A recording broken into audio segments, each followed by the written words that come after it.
Vous êtes-vous déjà retrouvé à un carrefour où les dures réalités du monde qui vous entoure remettent en question votre foi? Peut-être avez-vous été témoin d'injustice, de souffrance ou de tragédie, et vous êtes-vous demandé où était Dieu au milieu de tout cela? Cependant, certaines choses nécessitent votre attention immédiate dans le combat spirituel, et vous ne pouvez pas les ignorer, sinon vous finirez par être victime dans la bataille de la vie. Si vous êtes impatient de connaître ces choses, cette vidéo est pour vous. Regardez-la jusqu'à la fin avec le désir d'apprendre et de vous améliorer là où vous manquez. Être croyant ne se résume pas à aller à l'église le dimanche ou à lire la Bible tous les jours. Il s'agit de vivre sa foi au quotidien. Il s'agit de laisser Dieu vivre en vous et de permettre à son expression de se manifester dans vos efforts quotidiens. La vérité est que tout le monde ne veut pas votre réussite, en particulier le diable. Il est l'ennemi inévitable de chaque enfant de Dieu et vous devez vous efforcer de le vaincre. Il va jusqu'à positionner stratégiquement des démons dans votre vie pour vous faire tomber. Ces démons ne sont pas nécessairement des entités surnaturelles, mais des forteresses spirituelles ou des mentalités qui peuvent vous empêcher de suivre Dieu ou d'accomplir ce qu'il a prévu pour vous. Néanmoins, si la présence de ces démons dans votre vie ne vous dérange pas, vous devez vous demander pourquoi. Est-ce parce que vous êtes trop à l'aise? Ou êtes-vous pris dans votre petit monde et ne vous souciez pas de ce qui se passe dans le domaine spirituel? Il est temps de vous réveiller. La vérité, c'est que si cela ne vous dérange pas, rien ne retiendra jamais votre attention. Vous continuerez à tourner en rond, à vivre sans faire de différence. Cependant, avec Dieu à vos côtés, vous pouvez changer les choses. Vous pouvez vaincre la forteresse de l'ennemi, mais seulement si vous le voulez vraiment. Si vous n'êtes pas encore abonné à cette chaîne, n'hésitez pas à le faire. Voici 10 démons que vous devez vaincre au cours de votre cheminement chrétien. Numéro 1. Le démon de l'apathie. Cet ennemi sournois, subtil et dangereux, s'insinue souvent dans votre vie, vous faisant ressentir un manque d'émotion ou d'intérêt pour quelque chose. Dans le combat spirituel, il peut vous pousser à vous contenter de la médiocrité alors que vous passez à côté de la vie abondante que Dieu a prévue pour vous. Vous vous demandez peut-être comment. En vous rendant indifférent aux choses de Dieu, il vous déconnecte de son dessein. Le démon vient vous murmurer des mensonges tels que « Ne t'embête pas, ça n'en vaut pas la peine, tu peux toujours le faire plus tard, tu n'as pas besoin de le faire, les autres le feront. » Mais ce sont des mensonges du diable. Jésus a souligné l'importance d'aimer Dieu de tout votre cœur, de toute votre âme et de tout votre esprit. Vous devez vous engager pleinement, avec passion et dévouement envers lui. Tout le reste n'est qu'apathie. Il a été écrit à propos de Jésus. La ferveur du Seigneur est sur lui. Le diable en est bien conscient. Dans sa quête pour vous abattre, il place le démon de l'apathie dans votre vie et le fait s'enraciner dans votre cœur. Il sait que lorsque vous êtes déconnecté de Dieu, il vous est impossible d'accomplir son dessein pour vous. Vous commencez alors à avoir l'impression de faire les choses machinalement, sans direction ni enthousiasme. Et c'est précisément là où l'ennemi veut vous voir. Il veut que vous restiez enlisé dans une routine, incapable d'avancer ou d'accomplir quoi que ce soit. Cependant, lorsque vous commencez à ressentir cela, ne pensez pas que c'est la fin. En tant qu'enfant de Dieu, vous avez tout ce qu'il faut pour vaincre ce démon. L'apathie commence par une pensée qui se transforme en état d'esprit. Prenons l'exemple du prophète Élie. Après avoir vaincu les prophètes de Baal, il a été submergé par les menaces de Jézabel, qui promettait de le décapiter. Il avait l'impression d'être le seul à se soucier de Dieu et voulait simplement abandonner. À ce moment-là, jeter l'éponge lui semblait être la meilleure solution. Cependant, Dieu savait que l'abandon n'était pas une option. Il n'a pas laissé le prophète se noyer dans ses pensées négatives. Dans son apathie, Dieu lui a demandé « Élie, que fais-tu ici ?» Dieu te pose la même question aujourd'hui. Que fais-tu dans ton apathie? Vas-tu la laisser te consumer ou vas-tu te relever et la vaincre? Tu as le pouvoir de choisir de t'engager, de décider de t'impliquer et de choisir de vivre avec un but. Tu dois d'abord reconnaître l'action de ce démon dans ta vie avant de pouvoir le vaincre. Suivez-vous les mouvements de votre foi, sans zèle ni passion. Vous contentez-vous de la médiocrité au lieu de viser l'excellence dans tous les domaines de votre vie? Ce sont là des signes que l'apathie a peut-être pris racine dans votre cœur et vous devez le combattre avec les armes de la guerre. Une façon d'y parvenir est de prier et de rechercher quotidiennement la présence de Dieu. Cela vous aidera à renouveler votre passion pour Dieu et à aligner votre cœur sur son dessein. Colossiens 3, 23-24 dit « Tout ce que vous faites, faites-le de tout votre cœur, comme pour le Seigneur et non pour des hommes, sachant que vous recevrez du Seigneur en récompense l'hériterie. C'est au Seigneur Christ que vous servez. » Lorsque vous abordez chaque aspect de votre vie avec cet état d'esprit, vous pouvez vaincre le démon de l'apathie et embrasser le dessein de Dieu. Ne laissez pas ce démon vous priver de votre destin et des bénédictions que Dieu a préparées pour vous. Levez-vous, prenez autorité et vainquez les forces qui vous empêchent de marcher avec Dieu. Numéro 2. Le démon de la peur et du doute. C'est un ennemi redoutable qui cherche à vous paralyser par l'anxiété et l'incertitude. Il manipule vos pensées, vous chuchote des mensonges qui vous font douter de vos capacités et du plan de Dieu pour votre vie. Il sème dans votre cœur de petites graines d'inquiétude et de « et si » pour vous empêcher de faire des pas dans la foi.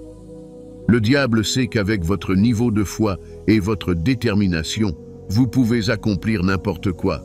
Alors il cherche à détruire votre foi et à la remplacer par la peur et le doute. Il est naturel d'avoir peur ou d'être incertain lorsque les défis semblent impossibles à surmonter. Cependant, lorsque vous laissez ces sentiments vous contrôler, ils vous emprisonnent. À ce stade, vous commencez à vous demander si Dieu est aux commandes ou s'il vous soutient. Le diable essaiera d'utiliser cela pour vous faire croire que Dieu vous a abandonné ou qu'il ne se soucie plus de vous. Sachez ceci.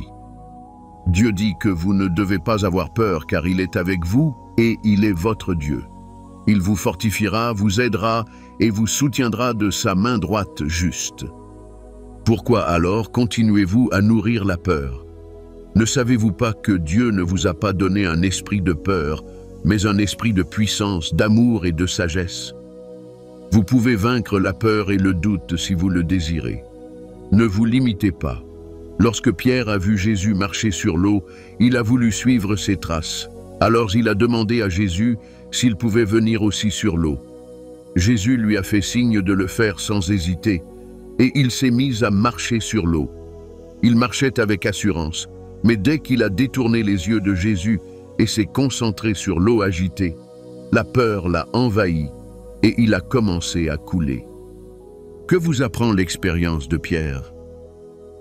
Lorsque vous détournez votre regard de Jésus et que vous vous concentrez sur vos difficultés, celles-ci vous submergent et vous donnent envie d'abandonner. C'est pourquoi la Bible dit que vous devez fixer votre regard sur Jésus, car il est l'auteur et le perfectionneur de votre foi. Alors, comment faire face à cela? En utilisant simplement l'arme que est la parole de Dieu. Méditez constamment sur les Écritures qui vous rappellent que la fidélité, l'amour et la puissance de Dieu. Prononcez et proclamez ces paroles face à l'incertitude et vous verrez ces démons s'enfuir. Lorsque vous êtes armé de la parole de Dieu et que vous vous accrochez à ses promesses, la peur ne fera que tenter de vous envahir, mais elle ne pourra pas vous consumer. Bien que jeune et inexpérimenté au combat, David a vaincu Goliath sans combattre, non pas grâce à ses capacités physiques, mais parce qu'il avait confiance en la fidélité de Dieu. Pendant des jours, Goliath a semé la terreur parmi les armées d'Israël, car elles se concentraient sur sa taille. Cependant, David savait qu'il portait en lui l'être suprême, plus grand que le Philistin incirconcis. Êtes-vous conscient que celui qui est en vous est plus grand que celui qui est dans le monde? À moins, bien sûr, que vous n'ayez pas Dieu en vous. Lorsque le diable vient frapper à votre porte avec la peur pour vous tourmenter, renvoyez-le à la parole de Dieu et regardez-le repartir honteux. Choisissez de faire confiance à Dieu, croyez en sa parole et marchez dans sa puissance. Et lorsque vous vous sentez sombrer, comme Pierre, appelez Jésus. Il sera là pour vous rattraper, vous rappeler son amour et sa puissance, et vous aider à marcher à nouveau avec confiance au milieu de ces défis. Vous n'êtes pas seul et vous n'êtes pas impuissant. Vous avez la puissance de Dieu en vous. Numéro 3. Le démon de la luxure. La sanctification est la volonté de Dieu pour vous. Cependant, cet adversaire rusé et douteux cherche à vous éloigner du chemin de la justice et de la pureté. Il y parvient en cherchant à contrôler vos pensées, vos désirs et vos actions. Vous pouvez choisir de dire qu'il s'agit d'un maître de la manipulation qui utilise les tentations pour vous attirer dans un réseau de désirs pécheresses et d'habitudes immorales. Il s'attaque à vos faiblesses et à vos vulnérabilités, les exploitant à des fins maléfiques. La plupart du temps, lorsque vous parlez de luxure, les gens pensent qu'il s'agit uniquement de désirs sexuels, mais ce n'est pas le cas. La luxure est un désir ardent pour quelque chose qui ne vous appartient pas. Même si cela peut être agréable sur le moment, cela a généralement des conséquences néfastes. De plus, ce n'est pas seulement un acte physique, c'est un état d'esprit. C'est pourquoi Jésus a dit à ses disciples que même s'il leur était interdit de commettre l'adultère, cela ne devait pas s'arrêter là. Il a ajouté que quiconque regarde une femme avec convoitise a déjà commis l'adultère avec elle dans son cœur. C'est étrange, n'est-ce pas? Néanmoins, c'est la pure vérité. Si vous regardez une femme avec convoitise, cela signifie que si l'occasion se présente, vous commettrez un acte immoral avec elle. Cela revient à avoir le contrôle de votre esprit et de votre cœur. C'est ce qui déterminera si vous céderez ou si vous vaincrez ce démon de la luxure. Dans le sens naturel, vous êtes censé avoir la maîtrise de votre chair et de ses désirs, car Dieu vous en a donné la capacité. Laisser vos désirs charnels vous contrôler signifie que vous n'exercez pas cette maîtrise. Il peut s'agir de la convoitise de l'argent, du pouvoir ou même de l'immoralité.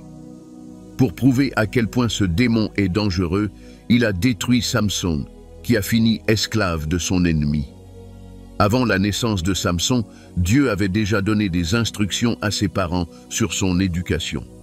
Mais après sa naissance, alors qu'il grandissait, il s'est écarté de la volonté divine de Dieu pour lui. Sa convoitise pour les femmes l'a conduit dans des endroits où il n'était pas censé être, et il a commencé à faire des choses qu'il n'était pas censé faire. Cette même convoitise a conduit à sa chute et à sa mort aux mains de ses ennemis. Il a perdu la volonté divine de Dieu parce qu'il a laissé l'esprit de la convoitise le contrôler.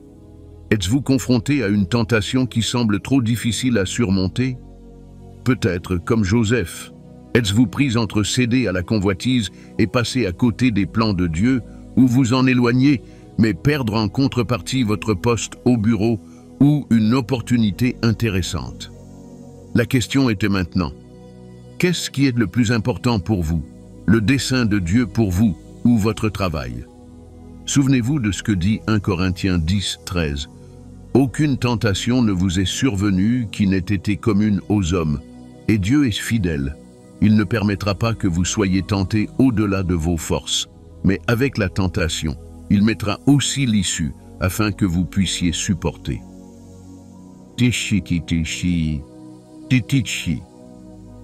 Cela vous dit qu'il existe un moyen d'échapper à cette situation. Joseph a choisi de fuir sans se retourner. Il n'a pas laissé la femme de Potiphar le convaincre de coucher avec elle. Soit vous essayez de vaincre la luxure, soit vous la laissez vous vaincre.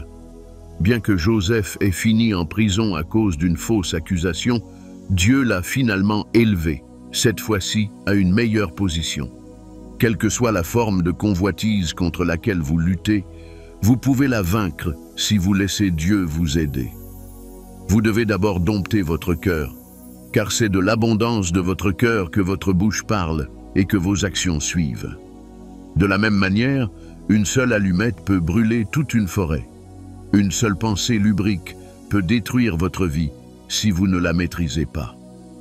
Bien-aimés, la convoitise est comme un feu dévorant qui consume tout sur son passage. C'est un désir insatiable qui vous pousse à chercher l'épanouissement dans tous les mauvais endroits. C'est un faux sentiment d'intimité qui promet connexion et satisfaction, mais qui n'apporte que vide et honte. Ce n'est pas l'esprit que vous devez avoir en tant qu'enfant de Dieu. Comme Joseph, résistez au diable, et il fuira loin de vous. Alors, à partir d'aujourd'hui, choisissez de faire de la parole de Dieu la norme de votre vie. Comme le psalmiste, méditez-la constamment afin de ne pas vous écarter des préceptes de Dieu. Vous pouvez honorer Dieu avec votre corps et toute votre vie, même lorsque c'est difficile. Choisissez une vie de pureté par-dessus tout et vous profiterez des avantages qui y sont associés. Numéro 4. Le démon de l'orgueil. Ce démon est un ennemi dangereux qui peut apparaître à tout moment dans la vie des chrétiens, en particulier ceux qui ont approfondi leur relation avec Dieu. C'est une force subtile et insidieuse qui cherche à gonfler votre ego et à diminuer votre dépendance à Dieu. Il vous incite à vous exalter au-dessus de Dieu avec un faux sentiment d'autosuffisance. Mais attention, si vous ne vainquez pas ce démon, il vous mènera à la destruction. Comme le dit la Bible, l'orgueil précède la ruine et l'esprit hautain précède la chute. La Bible enseigne également que Dieu résiste aux orgueilleux, mais qu'il accorde sa grâce aux humbles. Imaginez qu'après avoir parcouru un long chemin avec Dieu et avoir obtenu un grand succès, vous vous sentiez soudainement au même niveau que Dieu ou que vous attribuiez vos réalisations à vos capacités. Mais n'oubliez pas que Dieu ne vous laissera pas faire. C'est pourquoi Lucifer est aujourd'hui connu sous le nom de diable. Il était autrefois un bel ange, mais l'orgueil a corrompu son cœur et Dieu l'a chassé du ciel. Et le roi Nebuchadnezzar, il s'est réveillé un jour et a attribué la gloire de ses réalisations à lui-même plutôt qu'à Dieu. Pour lui donner une leçon, Dieu l'a abaissé et l'a rendu semblable à un animal sauvage, comme pour lui dire « Sauve-toi toi-même ». Ce n'est que lorsqu'il a reconnu son orgueil et s'est humilié que Dieu l'a rétabli. Ne laissez pas ce démon vous mener sur le chemin de la destruction. Il est comme un cancer qui se propage rapidement, consumant vos pensées, vos paroles et vos actions. Mais savez-vous ce qui est le plus intrigant? Ce démon est la racine de tous les péchés. Il vous pousse à croire que vous êtes au-dessus de la loi de Dieu et que vous pouvez faire ce que vous voulez. Il peut également se manifester dans vos relations avec les autres, en semant la discorde. Après avoir appris tout cela, allez-vous rester les bras croisés et regarder le diable vous voler votre relation avec Dieu et avec les autres, comme il a perdu la sienne? Cependant, il y a de l'espoir. En embrassant l'humilité, vous pouvez continuer à recevoir la grâce de Dieu. L'apôtre Paul vous exhorte à vous humilier sous la puissante main de Dieu, et il vous exaltera. C'est pourquoi David a continué à exceller et à atteindre des sommets toujours plus élevés. C'est parce qu'il a toujours reconnu la souveraineté de Dieu et s'est humilié pour apprendre de lui et être utilisé par lui. Ne voulez-vous pas la même chose? Oui, parfois, des pensées orgueilleuses peuvent s'insinuer dans votre cœur sans que vous vous en rendiez compte, mais dès que vous les remarquez, ne restez pas les bras croisés à les regarder se propager. Reconnaissez toujours votre faiblesse devant Dieu dans vos prières et demandez-lui de vous aider à lutter contre l'orgueil. À chaque instant, humiliez-vous en reconnaissant que vous avez besoin de l'aide et de la guidance de Dieu à tout moment. Ainsi, dans vos relations humaines, vous pourrez faire preuve d'empathie et servir les autres lorsque vous le pouvez. Rappelez-vous que l'apôtre Paul vous exhorte à ne pas vous estimer plus haut que vous ne le devez, mais à être sobre grâce à la foi que Dieu a donnée à chacun. Avez-vous déjà remarqué que l'un de ces démons s'était enraciné dans votre vie? Qu'avez-vous fait pour y remédier? En tant qu'enfant de Dieu, ces démons tenteront, d'une manière ou d'une autre, de montrer leur visage hideux dans votre vie. C'est pourquoi vous devez être sobre et vigilant pour les devancer. Cependant, ce ne sont là que quelques-uns d'entre eux. Continuez à regarder cette vidéo pour en savoir plus. Numéro 5. Le démon de l'amertume et du ressentiment. L'amertume et le ressentiment n'ont pas leur place dans votre vie en tant qu'enfant de Dieu. Ils sont des ennemis toxiques qui cherchent à empoisonner votre cœur et votre esprit avec le manque de pardon et la colère. Ils essaient de manipuler vos pensées, de présenter les gens sous un jour négatif, de vous faire justifier continuellement leurs erreurs dans votre cœur et de vous convaincre que vous avez raison d'être amer et rancunier. Oui, vous avez le droit d'être en colère, mais en tant qu'enfants de Dieu, nous renonçons parfois à nos droits afin de plaire à notre Maître. Le diable utilise l'amertume comme un outil pour vous détruire. Mais savez-vous ce qui est le plus triste? Lorsque vous nourrissez ces démons, ils vous font encore plus de mal, laissant la personne qui vous a blessé libre et heureuse. C'est ce qui se passe. C'est comme boire de l'alcool pour oublier vos problèmes. Est-ce que cela vous aide vraiment? Dès que vous sortez de cet état d'ivresse, vos problèmes sont toujours là, bien en place, attendant votre retour. Pour aggraver les choses, l'accumulation continue d'alcool causera plus de tort que de bien à votre organisme. Que vous pardonniez ou non à votre agresseur, cela ne change rien au fait que le mal a été fait. Il ne peut pas effacer la blessure, n'est-ce pas? Alors, au lieu de laisser l'amertume et la rancœur s'enraciner profondément dans votre âme, étouffant l'amour, la joie et la paix, pourquoi ne pas choisir le pardon et vivre en paix avec vous-même? Même si votre agresseur ne s'excuse pas ou ne se rachète pas, ne restez pas prisonnier des blessures du passé. La rancœur vous empêche d'avancer vers votre destin. Pardonnez et libérez-vous du joug de l'amertume et de la rancœur. Éphésiens 4, 31-32 dit que toute amertume, toute animosité, toute colère, toute clameur, toute calomnie et toute méchanceté du genre du mal soient ôtées d'entre vous. Soyez bons les uns envers les autres, miséricordieux, vous pardonnant comme Dieu vous a pardonné. Rappelez-vous que Jésus a dit à ses disciples que s'ils ne pardonnaient pas aux autres leurs offenses, Dieu ne leur pardonnerait pas non plus. C'est pourquoi la prière du Seigneur dit « Pardonne-nous nos offenses comme nous pardonnons à ceux qui nous ont offensés. »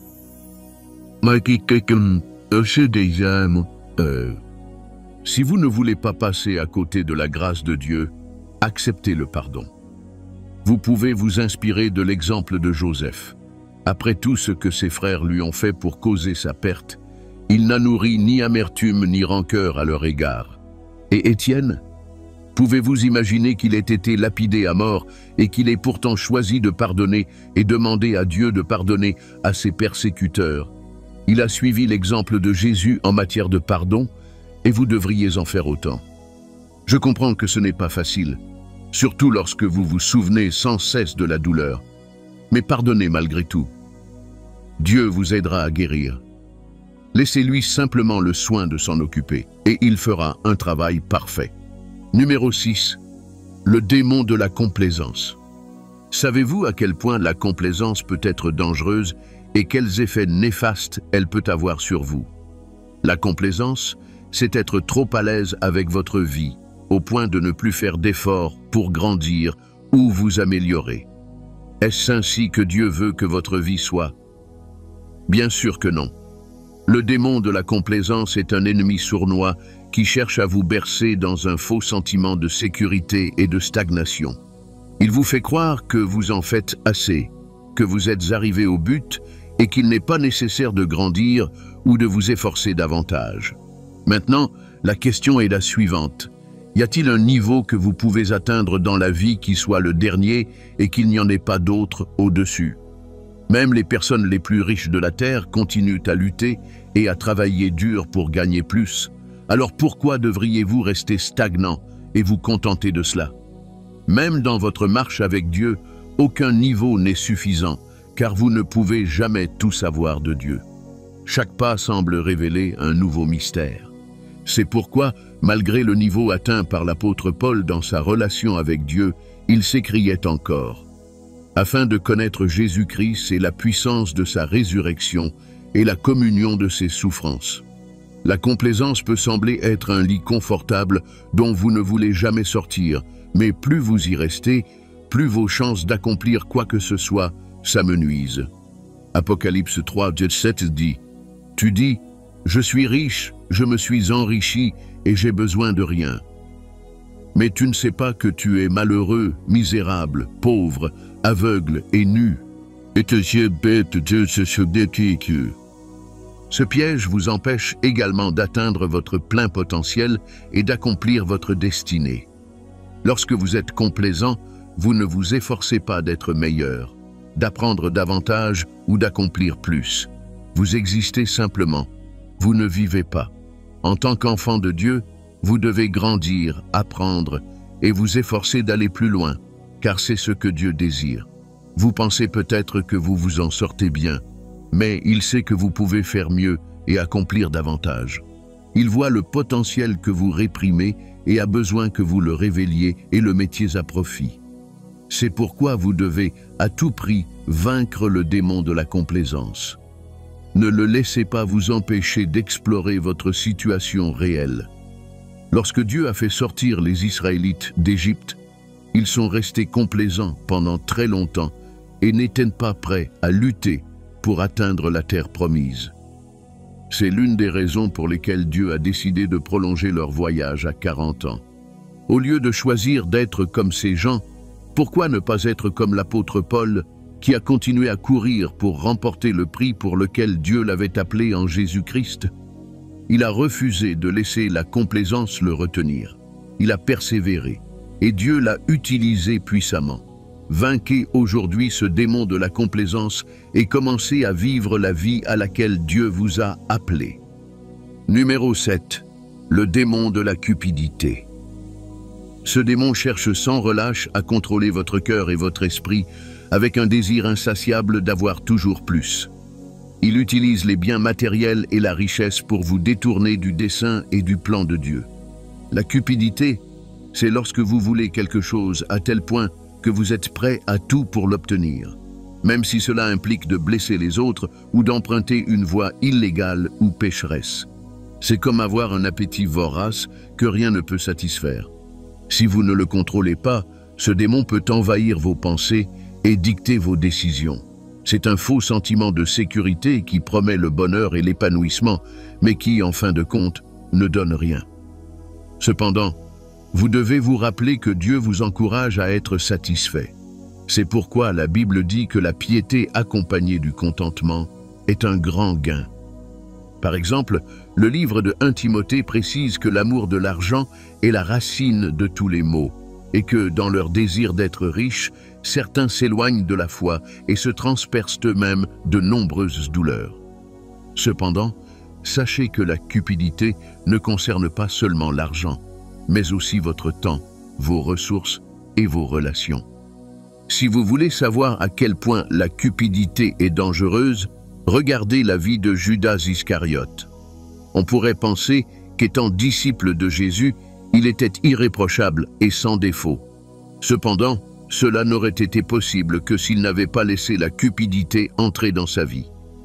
Au lieu de se soumettre à Jésus, il a choisi de se soumettre au démon de la cupidité. Il volait toujours dans les comptes du ministère dès qu'il en avait l'occasion, car il était trésorier. Cependant, cela ne le satisfaisait pas, et il a décidé de vendre son maître, Jésus, pour 30 pièces d'argent. Il pensait que c'était une bonne affaire. Au final, où sa cupidité l'a-t-elle mené? Il n'a même pas pu profiter de l'argent car il l'avait obtenu par des moyens malhonnêtes. C'est pourquoi vous devez garder votre cœur à l'abri de la cupidité. Après tout, Jésus a dit « Prenez garde, Méfiez-vous de toute cupidité, car la vie ne consiste pas dans l'abondance des biens. Ne laissez pas les biens vous posséder. Vous valez plus que ce que vous possédez. Une autre dimension de la cupidité consiste à s'accrocher à ce que l'on possède déjà et à refuser de lâcher prise ou de partager. C'était le cas du riche qui est venu demander à Jésus ce qu'il devait faire pour hériter de la vie éternelle. Jésus lui a demandé d'aller d'abord partager ses biens avec les plus démunis. Étonnamment, cet homme est reparti déçu et n'est jamais revenu. Il estimait que personne ne l'avait aidé à accumuler sa richesse et que personne ne méritait d'en bénéficier. Lorsque vous êtes très attaché à vos biens, il devient difficile de partager. La plupart du temps, cela vous empêche même de donner à Dieu ce que vous avez. Mais savez-vous que Dieu aime ceux qui donnent avec joie? Au lieu de laisser la cupidité vous contrôler, pourquoi ne pas vous ouvrir, accepter le contentement et pratiquer la générosité? Donnez, et il vous sera donné une bonne mesure. Pressez, secouez, on versera dans votre sein. Restez concentré sur le plan de Dieu, et il vous bénira abondamment. Pas seulement avec des biens matériels, mais avec une vie de joie, de paix et d'épanouissement. N'est-ce pas ce que vous voulez? Bien-aimés, cette vidéo vous a-t-elle éclairé? Ce sont des démons qui vous retiennent. Aucun d'entre eux ne vous dérange? Eh bien, ils devraient. Néanmoins, voici 3 autres démons que vous devez vaincre de toute urgence. Numéro 8, le démon de la division. Avez-vous déjà fait l'expérience de la séparation d'avec Dieu? Comment vous êtes-vous senti? C'était terrible, n'est-ce pas? Si vous ne l'avez jamais vécu, priez pour ne jamais le vivre, car ce n'est pas quelque chose que vous souhaiteriez, même à votre ennemi. Le démon de la division a pour mission de vous séparer de Dieu, de vos liens divins et de votre véritable raison d'être. Il utilise principalement des mensonges, des idées fausses et des malentendus pour créer des conflits et des querelles. Mais vous avez le pouvoir de le vaincre. Ce démon s'insinue subtilement, mais s'avère très dangereux. Jean 15, 5, 7 dit « Je suis le cep, vous êtes les sarments. Celui qui demeure en moi et en qui je demeure, celui-là porte beaucoup de fruits, car sans moi, vous ne pouvez rien faire. Si vous ne demeurez pas en moi, vous êtes comme un sarment qui est jeté et qui se dessèche. Ces sarments sont ramassés, jetés au feu et brûlés. Si vous demeurez en moi et que mes paroles demeurent en vous, demandez ce que vous voudrez, et cela vous sera accordé. » Et avez-vous entendu la conclusion de ce passage? C'est exactement la raison pour laquelle le diable veut vous séparer de Dieu. Il sait que lorsque vous êtes déconnecté de votre Père céleste, vous devenez une marionnette et il peut vous utiliser à sa guise. Le démon de la division est comme un coin qui sépare les gens, créant des fossés et des gouffres qui semblent impossibles à combler. C'est une tactique subtile mais mortelle qui vous détourne de votre destin et vous empêche d'accomplir le plan de Dieu. Outre votre relation avec Dieu, l'unité est essentielle dans les relations terrestres, que ce soit à l'église, dans la famille, à l'école ou au travail. Vous devez savoir que vous tiendrez plus longtemps et accomplirez de plus grandes choses si vous êtes unis avec les autres dans un même but. Dès que vous serez séparés, vous ne tarderez pas à tomber. Avant sa mort, Jésus a prié « Que tous soient un, comme nous sommes un, moi en toi et toi en moi, afin qu'ils soient parfaitement un. » Vous devez être disposé à laisser Dieu agir dans votre vie et vos relations pour que cette prière soit efficace. L'unité est le désir de Dieu, mais la division est le but de l'ennemi. Voyons maintenant quelques personnages bibliques qui ont laissé le démon de la division contrôler leur vie. Absalom en est un parfait exemple. Son père, David, l'aimait, mais il a laissé le diable l'aveugler et a cédé à la rébellion et à la discorde, ce qui a fini par détruire sa relation avec sa famille et lui a coûté la vie. Il n'a pas compris que David n'était pas seulement son père, mais aussi un homme placé en autorité par Dieu. Il voulait désespérément le trône, ce qui l'a conduit à une mort très honteuse et douloureuse. Ne laissez pas cela vous arriver. L'Église primitive, en revanche, pratiquait le genre d'unité que Dieu désire. Ses membres vivaient toujours en communion les uns avec les autres et prenaient soin les uns des autres. Chacun avait à cœur les intérêts des autres et ils vivaient dans la paix et l'amour. Ils étaient unis dans leur cœur et dans leur esprit. En conséquence, Dieu les a bénis abondamment et les a multipliés de toutes parts. Dans tout ce que vous faites et où que vous soyez, efforcez-vous toujours de conserver l'unité de l'esprit par le lien de la paix. La division peut conduire à l'isolement et ce n'est pas quelque chose que vous souhaitez vivre contre votre gré. Savez-vous pourquoi? Parfois, l'isolement est un terrain fertile pour les tactiques de l'ennemi. Vous êtes plus vulnérable aux mensonges, aux peurs et aux doutes lorsque vous êtes isolé. C'est pourquoi l'apôtre Paul dit qu'il ne faut pas abandonner le culte, comme certains en ont l'habitude, mais apprendre à s'encourager mutuellement. Ne vous isolez pas. Entourez-vous de personnes qui vous encouragent et vous soutiennent. Vous êtes plus forts ensemble que seuls. Ne laissez pas le démon de la division vous convaincre du contraire. Vous devez marcher dans l'unité, pardonner, comprendre et aimer même ceux qui ne le méritent pas. Apprenez à contrôler vos émotions et vos réactions et priez pour que Dieu vous aide. Un autre aspect important est l'état de votre cœur. Ne soyez pas une personne à double esprit, car Dieu n'accepte pas cela. Numéro 9. Le démon de l'envie et de la jalousie. Ce démon semble généralement inoffensif, mais en réalité, il est toxique et venimeux. Il s'insinue dans votre cœur et votre esprit et vous pousse à ressentir de la rancœur et à convoiter les bénédictions que les autres ont reçues. Cela peut avoir un effet négatif sur vos relations et brouiller votre jugement, ce qui conduit au mécontentement. Pour y parvenir, il utilise généralement la comparaison et la compétition. Vous commencerez à vous sentir inadéquat, avec une faible estime de vous-même, en vous posant des questions telles que « Pourquoi n'est-ce pas à moi? Cela m'irait mieux ».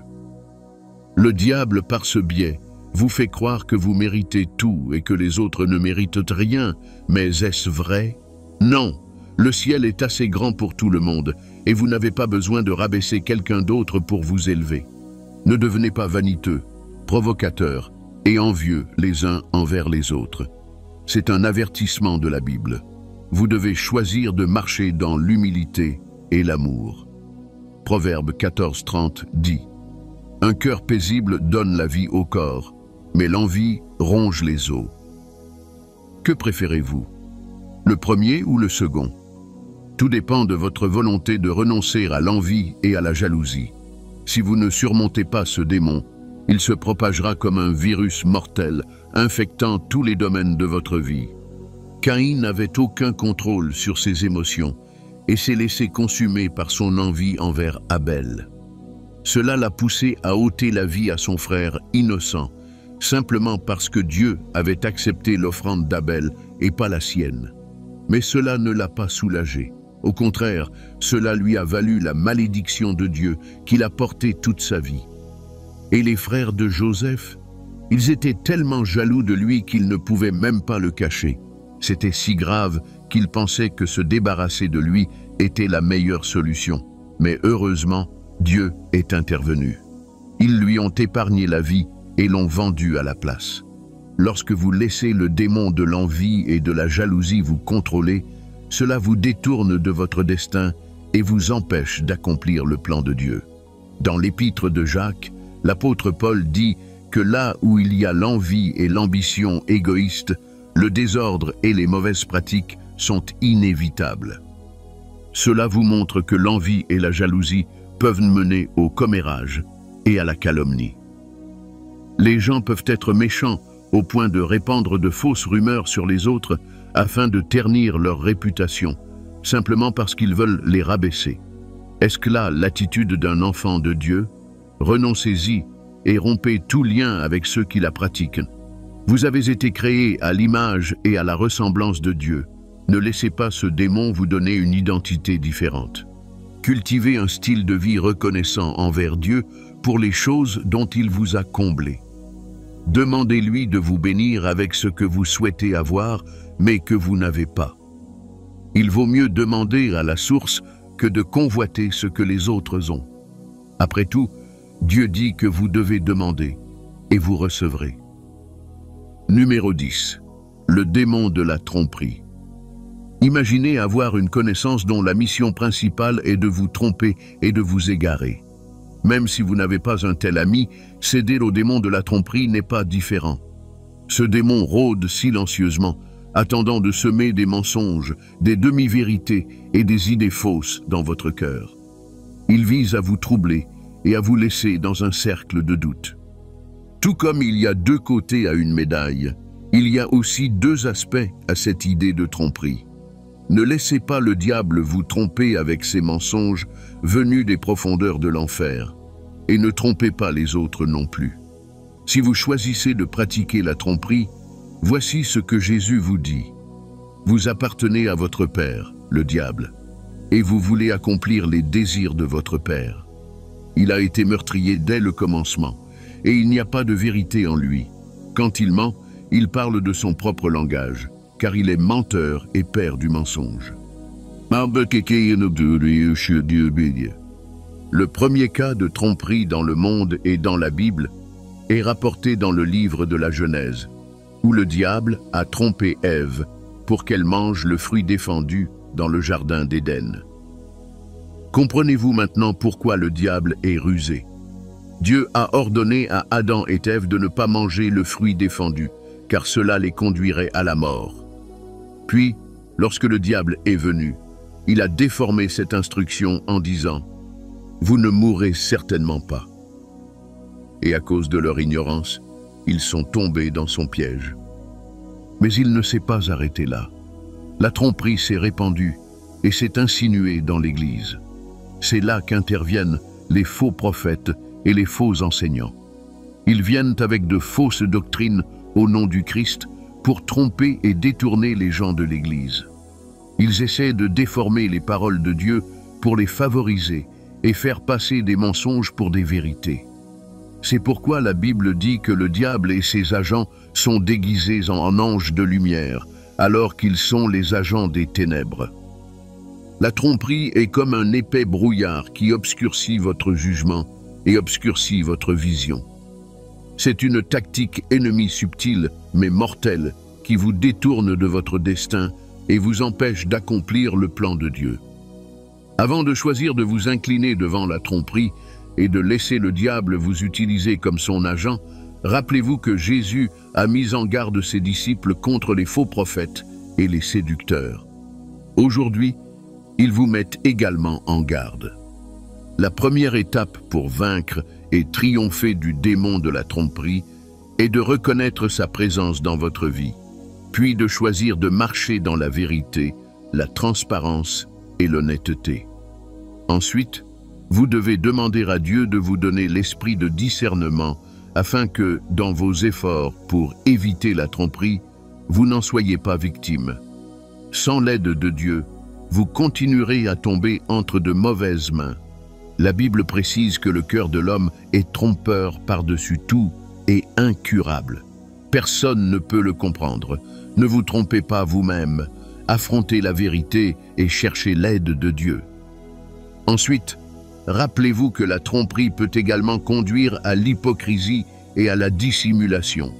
C'est pourquoi Jésus avertit ainsi « Malheur à vous, les docteurs de la loi et les pharisiens, hypocrites!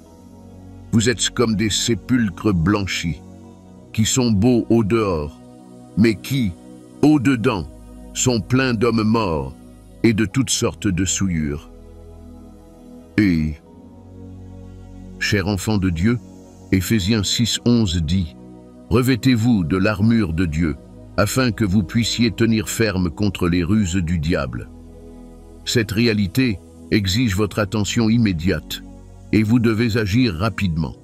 Les forces des ténèbres sont implacables dans leur quête pour détruire votre foi, votre famille et votre but. Mais vous êtes équipés du pouvoir nécessaire pour vaincre ces démons et sortir victorieux. Si connaître les stratagèmes et les tactiques de l'ennemi ne vous dérange pas ou ne retient pas votre attention, vous continuerez à vivre comme un somnambule, inconscient de la bataille spirituelle qui se déroule autour de vous. Mais si vous prenez conscience de cette réalité, vous découvrirez l'autorité et la force qui sont en vous.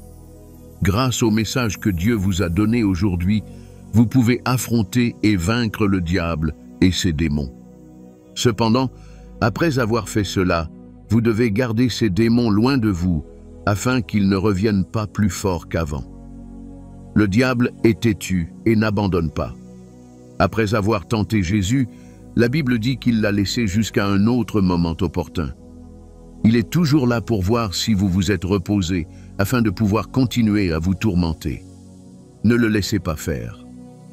Alors, comment pouvez-vous vous assurer que les démons restent à jamais loin de votre vie? Premièrement, menez une vie de prière intense. La prière est comme un bouclier qui repousse les attaques de l'ennemi et une épée qui transperce les ténèbres. Elle vous guide également à travers les épreuves de la vie.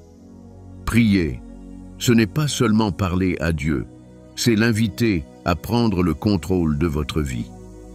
Cette attitude d'humilité et d'abandon est comme un champ de force qui repousse les influences démoniaques.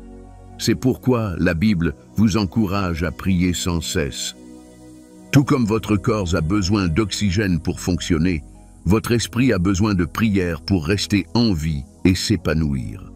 Daniel était un homme de prière, et ses prières incessantes lui ont toujours permis de s'échapper lorsque ses ennemis se dressaient pour le vaincre. Une vie de prière forte et régulière peut tenir les démons à distance et vous permettre de faire l'expérience de la présence, de la puissance et de la protection de Dieu. Numéro 2. Restez enraciné dans la parole de Dieu. Être enraciné dans la parole de Dieu signifie que votre vie est construite sur des fondations solides qui ne peuvent être ébranlées. Cela signifie que quelles que soient les tempêtes et les attaques qui se présentent sur votre chemin, vous resterez inébranlable et immuable. Vous voyez, la parole de Dieu est comme un miroir qui reflète votre véritable identité et votre véritable but. Elle vous montre qui vous êtes en Christ et ce que vous avez en lui. C'est le pouvoir et l'autorité qui vous permettent de vaincre les démons et de les mettre sous vos pieds. Cela apportera une transformation qui ira au-delà du niveau superficiel. Faites donc de la parole de Dieu votre pain quotidien. Nourrissez-vous-en, méditez-la et appliquez-la à votre vie. Que ce soit la première chose que vous lisiez le matin et la dernière le soir. Qu'elle soit votre compagne dans les moments de joie et de tristesse.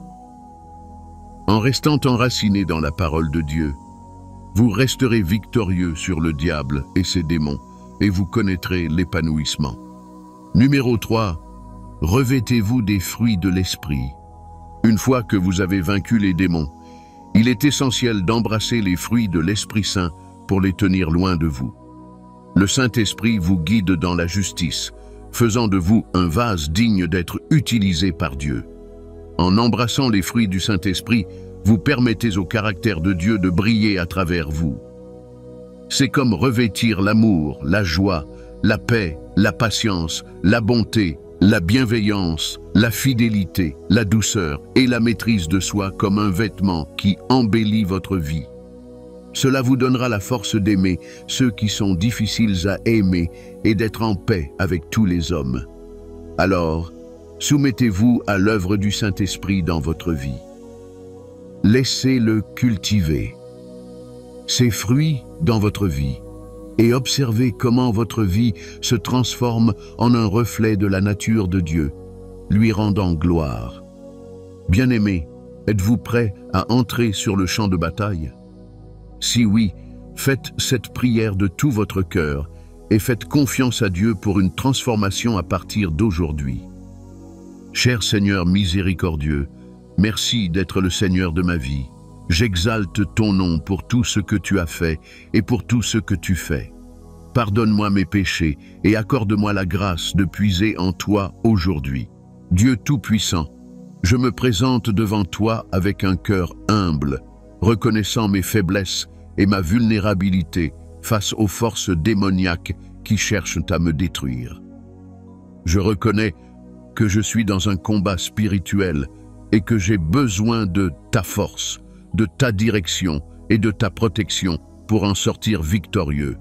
Tu m'as révélé les démons que je dois vaincre et je suis déterminé à les affronter de front, armé de ta parole et de ton esprit.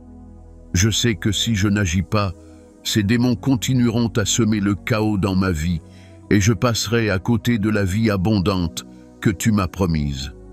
Seigneur, aide-moi à revêtir l'armure complète de Dieu afin de résister aux ruses du diable. Avec elle, je sais que je resterai fort et que je serai victorieux. Je suis prêt à affronter ces démons, sachant que tu es le guerrier puissant qui combat pour moi. Je confesse que j'ai perdu mon enthousiasme, que j'ai fait semblant de m'intéresser et que j'ai tout gardé pour moi. J'ai eu du mal à lutter pour vivre pour toi. Mais aujourd'hui, je t'abandonne ma vie, ma volonté et mes désirs. Je veux être sincère et passionné dans ma relation avec toi. Doux Saint-Esprit, cultive tes fruits dans ma vie. Que ton amour, ta patience, ta bonté, ta gentillesse et ta douceur soient évidents dans ma relation avec mon Créateur et dans mes relations humaines. Donne-moi l'esprit de maîtrise de soi pour toujours réfléchir avant d'agir. Que ta joie et ta paix soient mon ancrage dans toutes mes entreprises, même au milieu des difficultés. Je veux être un vase digne de ton usage et une bénédiction pour ceux qui m'entourent. Aide-moi, Seigneur. Je veux maintenir une vie de prière intense et communiquer régulièrement avec toi.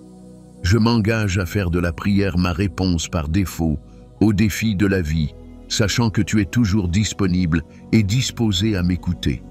Renforce-moi quand je suis faible et aide-moi à prier sans cesse. Je reconnais également l'importance de rester enraciné dans ta parole, de la méditer jour et nuit et de l'appliquer à ma vie. Aide-moi à méditer quotidiennement sur ta parole et à en faire la norme de ma vie. Ainsi, les démons ne pourront jamais me vaincre. Père aimant, aide-moi à embrasser l'autorité et la puissance d'être ton enfant. Je veux être audacieux, courageux et confiant dans ma foi, sachant que tu es toujours avec moi. Aide-moi à mettre tous les démons qui s'élèvent contre moi sous mes pieds. Par l'autorité du nom de Jésus, je lis et chasse tous les démons que tu as révélés aujourd'hui. Je rejette leurs mensonges et leurs stratagèmes, et je choisis de marcher dans la vérité et la liberté de ta parole. Merci Seigneur pour ton amour, ta grâce et ta miséricorde. Je te suis reconnaissant pour ta présence. Je suis convaincu que tu m'as entendu et que tu me répondras aujourd'hui. Au nom de Jésus. Amen. Cher ami, après avoir fait cette prière, souvenez-vous que vous avez fait un pas important vers la victoire dans votre cheminement spirituel. Vous avez reconnu vos faiblesses et vos vulnérabilités et vous avez invité Dieu à être votre force et votre guide. Vous n'êtes pas seul dans cette bataille. Dieu est avec vous et pour vous. Il a déjà gagné la guerre et il vous aidera à remporter les batailles quotidiennes. Vous êtes fortifié par son esprit, équipé de sa parole et enveloppé de son amour. La croissance et la transformation sont des processus qui demandent du temps, des efforts et de la persévérance. Ne soyez pas trop dur avec vous-même lorsque vous trébuchez. Tirez les leçons de vos erreurs et continuez d'avancer. Vous faites des progrès, même si vous n'en avez pas l'impression. Vous grandissez, même si vous ne le voyez pas. Vous êtes en train d'être transformé, même si cela ne se produit pas aussi vite que vous le souhaitez. Dieu œuvre en vous et à travers vous. Il vous utilise pour faire une différence dans le monde, même si ce n'est que de manière modeste. Ne sous-estimez pas le pouvoir de vos prières, de votre présence et de votre témoignage. Continuez d'avancer, même lorsque le chemin devient difficile. Lorsque vous êtes faible, priez davantage, même si les réponses semblent tarder. Activez votre foi et faites confiance à Dieu pour vous mener à destination si l'avenir semble incertain. Si cette vidéo vous a touché, dites « Amen » dans la section commentaires. N'hésitez pas à cliquer sur « J'aime » et à vous abonner à cette chaîne pour recevoir d'autres messages inspirants. À bientôt pour la prochaine vidéo.